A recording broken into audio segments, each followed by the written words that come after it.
Hi friends, இன்னைக்கு evening ஸ்நாக்ஸ்க்கு chicken cutlet தான் செய்ய போகிறேன். என்னோட ஓல்டு யூடியூப் சேனல் வந்து டிலீட் ஆயிடுச்சு. என்னோட நியூ சேனல் இதுதான். நான் இப்போ வீடியோ போஸ்ட் பண்ணிட்டு இருக்கேன்.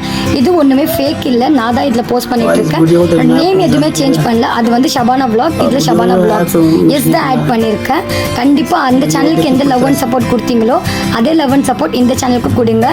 இந்த சேனலில் நான் ரெகுலராக டெய்லி வீடியோஸ் அப்லோட் பண்ணுவேன். கண்டிப்பாக இதில் வந்து நீங்கள் சப்ஸ்கிரைப் பண்ணி வச்சுக்கோங்க. நிறைய பேர் அந்த சேனல் சர்ச் பண்ணி பார்த்தாங்களா, வரலையா? அதனால தான் இந்த அனௌன்ஸ்மெண்ட் நான் கொடுத்தேன். இது பண்ணுறதுக்கு நான் என்னென்ன ஆட் பண்ணியிருக்கேன்னா, நம்ம வேக வச்ச சிக்கனும் உருளைக்கிழங்கும் நல்லா மேஷ் பண்ணிவிட்டு இதில் வெங்காயம், அதுக்கப்புறமா கொத்தமல்லி, நம்ம கட் பண்ணி வச்சுருக்க பச்சை மிளகா, அதுக்கப்புறமா வந்து நிறைய மசாலாஸ் இதெல்லாமே ஆட் பண்ணிவிட்டு நம்ம ரவுண்ட் ரவுண்டாக பிடிச்சி சைடில் எடுத்து வச்சுட்டோம்.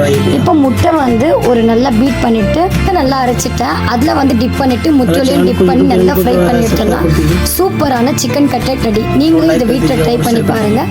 மறக்காமல் என்னோட சேனலை சப்ஸ்கிரைப் பண்ணுங்கள். பாய்.